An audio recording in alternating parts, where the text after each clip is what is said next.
이 책은 아주 오랫동안 사랑받은 베스트셀러입니다. 그래서 서재에 있던 책을 한번 꺼내 읽어봤습니다. 읽으면서 드는 생각은 딱 하나였어요. 뭐지? 그냥 중2병 걸린 고등학생 같은데 이 책이 말하고 싶은 게 뭘까? 계속 읽어야 하나? 고민이 됐습니다. 그래도 다 읽고 보니 이 책이 하고 싶은 말을 좀 알 것 같더라고요. 지금부터 이 책이 무슨 내용인지 소개해드릴게요. 이 책은 주인공 홀든 콜필드가 4번의 퇴학을 하며 퇴학 통지서가 집으로 도착하기 전 2박 3일간의 여정을 담은 내용입니다. 홀든 콜필드는 부유한 집안에서 자랐습니다. 아버지는 잘나가는 변호사고 형은 할리우드에서 작가 생활을 하고 있습니다. 귀여운 막내 동생 피비는 홀든이 아주 사랑하는 여동생입니다. 하지만 홀든은 부모님 속을 꽤나 썩이는 자식이었습니다. 그는 이런저런 세상만사가 마음에 안 들어 치를 떨었고 학교 수업을 듣지 않고 공부를 하지 않아 퇴학을 4번이나 당합니다. 홀든은 누구나 좋은 학교라고 여기는 부유한 살인 명문 펜시고등학교를 다니고 있는데 이번 시험에서 영어 과목을 제외하고 모두 F를 받았습니다. 결국 홀든은 퇴학을 당하게 되고 역사 과목 선생님이었던 스펜서 선생님에게 학교를 떠나기 전에 한번 자신의 집으로 오라는 편지를 받았습니다. 홀든은 선생님 댁에 갔지만 선생님은 홀든에게 이런저런 잔소리를 하셨습니다. 홀든은 선생님의 말을 한 귀로 흘리고 펜시고등학교 교장 선생님 생각을 했습니다. 교장 선생님은 학부형에게만 친절하게 구는 사람이었는데 뚱뚱하거나 값싼 옷을 입은 학부형들에겐 대충 인사만 하고 지나치고 부유하고 귀품 있는 학부형들에게만 인자한 위선적인 인물이었습니다. 홀든은 위선적이고 가식적이고 속물인 사람들을 극도로 싫어했습니다. 그렇게 홀든은 체육관에 두고 온 물건이 있다 둘러대며 급히 스펜서 선생님 댁에서 빠져나왔습니다. 그는 뉴욕에서 사온 빨간 사냥 모자를 가지고 기숙사로 돌아갑니다. 기숙사에는 애클리가 있었습니다. 애클리는 주변 사람들이 그가 양치한 걸 본 적이 없을 만큼 청결하지 않은 친구였습니다. 그때 룸메이트인 워드 스트라드레이터가 들어왔습니다. 스트라드레이터는 깔끔하고 잘생기고 몸도 좋아서 여자친구들에게 인기가 많은 아이였습니다. 하지만 스트라드레이터는 겉으론 깨끗하지만 면도날에 박힌 털을 절대 빼지 않아 알고 보면 보이지 않게 지저분한 녀석이었습니다. 그는 홀든에게 자신이 데이트하고 오는 동안 장문 숙제를 대신해달라고 부탁합니다. 그러면서 스트라드는 꼭 방이나 집 같은 걸 묘사하는 글을 써달라고 재차 말했습니다. 스트라드레이터는 홀든에게 자신과 데이트 가는 여자가 너를 알고 있다고 알려줍니다. 스트라드레이터는 아마 이름이 진 갤러, 허라였던 것 같다고 말하고 홀든은 제인 갤러허라고 말했습니다. 제인 갤러허는 예전에 홀든의 옆집에 살았던 아이인데 그 집에 도베르만 개가 홀든의 집에 자주 넘어오면서 그 둘은 친해지게 되었습니다. 제인의 아빠는 술주정뱅이 새아빠였는데 아빠를 무시하던 제인은 아빠가 방에 들어가자 울기 시작했습니다. 그때 홀든은 제인을 안아주며 이마와 눈과 볼 등등 입술만 빼고 다 키스를 해줍니다. 나중에 둘은 영화관에 가서 손을 꼭 잡고 영화도 볼 사이가 되었지만 이사를 가면서 둘은 자연스럽게 멀어졌습니다. 홀든에게 애틋한 옛 친구를 제인의 이름도 제대로 모르는 스트라드레이트와 데이트를 한다는 사실에 너무 화가 났지만 홀든이 당장 뭘 할 수 있는 건 없었습니다. 그리고 홀든은 스트라드의 장문 숙제를 하는데 스트라드가 부탁한 집이나 방에 대한 묘사가 아니라 죽은 자신의 사랑하는 동생 엘리의 야구 글러브에 대한 묘사를 했습니다. 그렇게 둘은 싸웠고 스트라드는 결국 선을 넘는 말을 홀든에게 쏟아냅니다. 누가 이딴 거를 쓰라고 그랬어? 집이나 방 같은 걸 묘사하라고 했잖아. 너는 묘사만 하면 된다고 말했어. 야구 글러브를 묘사하는 게 무슨 차이가 있다고 그러는 거야? 너는 언제나 제대로 하는 일이 없어. 지금까지 버틴 것도 용하지 퇴학당하는 게 당연한 결과야. 알았어. 그럼 나한테 돌려줘. 홀든은 그의 손에 들려있던 종이를 가로채 갈기갈기 찢어버렸습니다. 그 후 홀든은 스트라드와 같이 잘 수 없어 짐을 꾸려 기숙사를 나와버립니다. 홀든의 가출 1일차. 그는 기숙사에 나와 바로 호텔에 가서 방을 잡습니다. 호텔 맞은편 창문에는 남녀가 얼굴에 물을 뱉으며 즐거워하는 모습과 이상한 코스프레를 하는 변태가 서 있었습니다. 홀든은 놀란 마음을 뒤로 하고 짐을 풀고 클럽으로 갔습니다. 옆에 있는 여자들에게 눈빛을 보냈지만 여자들은 홀든에게 관심이 없었습니다. 술을 시키려고 웨이터를 불렀지만 웨이터는 신분증을 보여달라고 하자 홀든은 결국 콜라를 마시며 클럽에서 시간을 보냈습니다. 그리고 다시 호텔에 가는 홀든에게 엘리베이터 가이 로이드는 심심하지 않냐고 물으며 돈을 주면 여자를 올려보내준다고 합니다. 너무 우울했던 그는 엘리베이터 남자에게 돈을 주었고 곧 여자가 방에 들어왔습니다. 홀든은 오자마자 옷부터 벗는 여자를 제지하며 그냥 이야기가 하고 싶었다고 말합니다. 여자는 낮에는 자거나 놀고 밤에는 이런 일을 한다고 말했습니다.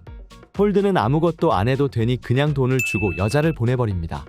하지만 여자는 홀든에게 우겨서 돈을 더 받아가고 다음날 엘리베이터 남자 로이더와 함께 나타나 여자와 함께 호텔에 있었다는 걸 부모님께 말한다는 협박으로 5달러를 더 받아갑니다.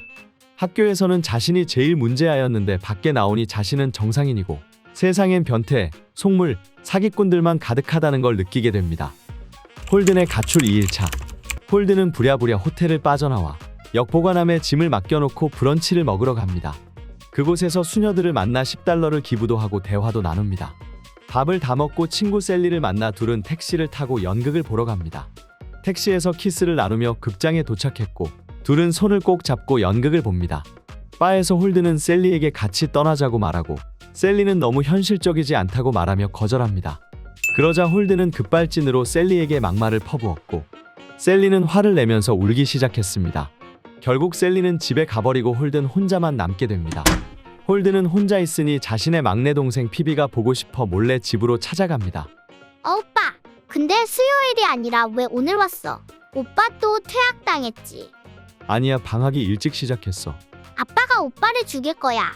홀든은 학교에 가식적이고 위선적인 사람들의 이야기를 하기 시작했다.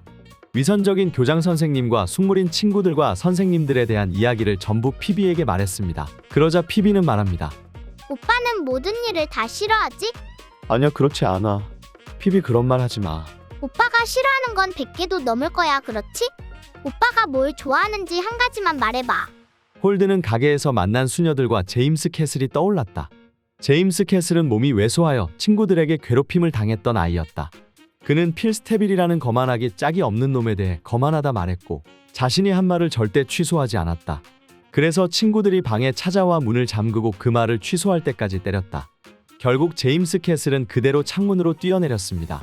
뛰어내릴 때 입은 옷은 예전에 홀든에게 빌린 스웨터였습니다. 한 가지도 좋은 걸 생각해낼 수 없는 거야? 엘리가 좋아. 그리고 너와 지금 대화하고 있는 지금이 좋아. 엘리 오빠는 죽었어. 오빠는 늘 이런 말만 해. 그리고 피비는 홀든에게 뭐가 되고 싶냐고 물었습니다.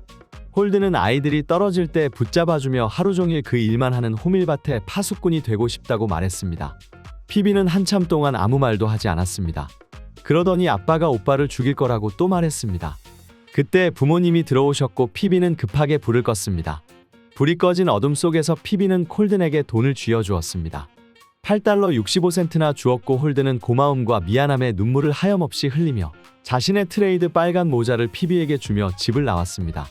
예전에 제임스가 죽었을 때 제임스를 안고 양호실로 간 유일한 선생님께 전화를 드려 그 집으로 가서 하룻밤을 잤습니다.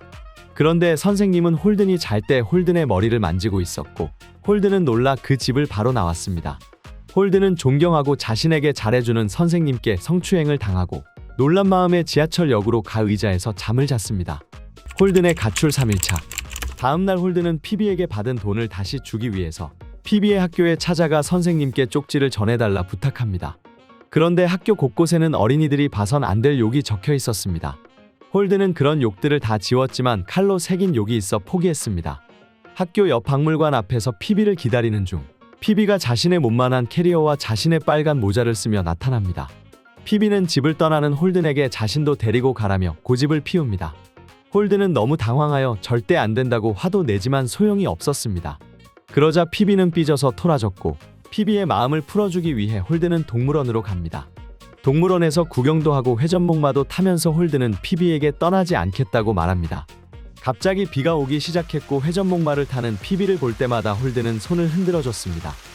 흠뻑 젖는 걸 피할 수 없었다. 하지만 상관없었다.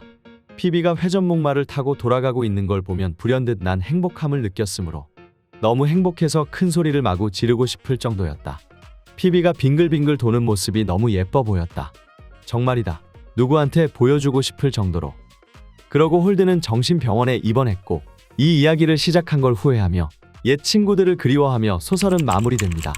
홀든은 어른들의 가식, 위선, 속물적인 면을 극도로 염증을 느끼는 인물이었습니다. 홀든은 퇴학을 4번이나 당할 만큼 부모님 속을 썩이는 아들이었지만 동생들을 사랑하고 다정한 오빠의 모습도 많이 보여줬습니다. 그는 어린아이들의 때묻지 않은 순수함을 사랑하고 지키고 싶어하는 것 같습니다. 책에서 홀든은 세상의 어른은 본인 혼자고 넘어지고 떨어지는 어린이들을 잡아주는 호밀밭의 파수꾼이 되고 싶다고 한 것처럼 어린이들의 순수함을 지켜주고 싶어하는 모습이 많이 보입니다. 이 책이 나왔을 당시 많은 비속어로 문학작품으로 인정받지 못한 적도 있었습니다. 지금은 이 책이 청소년 필수 독서만큼 많이 읽히는 책이지만 한때는 미국의 많은 학교에서 금서로 여겨졌다고 합니다. 저도 읽으면서 도대체 뭘 읽고 있는 건지 교훈은 무엇인지 몰랐습니다. 다 읽고 나서 생각해보니 이런 청소년기 방황하는 아이의 거친 모습과 대비되는 순수성을 보여주려는 게 아닐까요? 이 책이 나왔을 당시 1950년대의 기성세대보다 젊은 세대가 큰 열광을 했다고 합니다. 그 젊은 세대는 지금 기성세대가 됐을 거고 지금은 이 책을 어떻게 생각할지 궁금하네요. 저는 아직 꼰대인지 홀든의 모습이 그닥 좋게 보이진 않네요. 역시 고전의 장점을 잘 살린 책이었습니다. 시간이 지나서 다시 읽으면 느껴지는 게 다른 책이니 세대 불문하고 아직 이 책을 안 봤다면 꼭 읽어봤으면 좋겠습니다. 오늘도 영상 끝까지 봐주셔서 감사하고 영상이 도움이 되셨다면 구독과 좋아요 부탁드립니다. 감사합니다.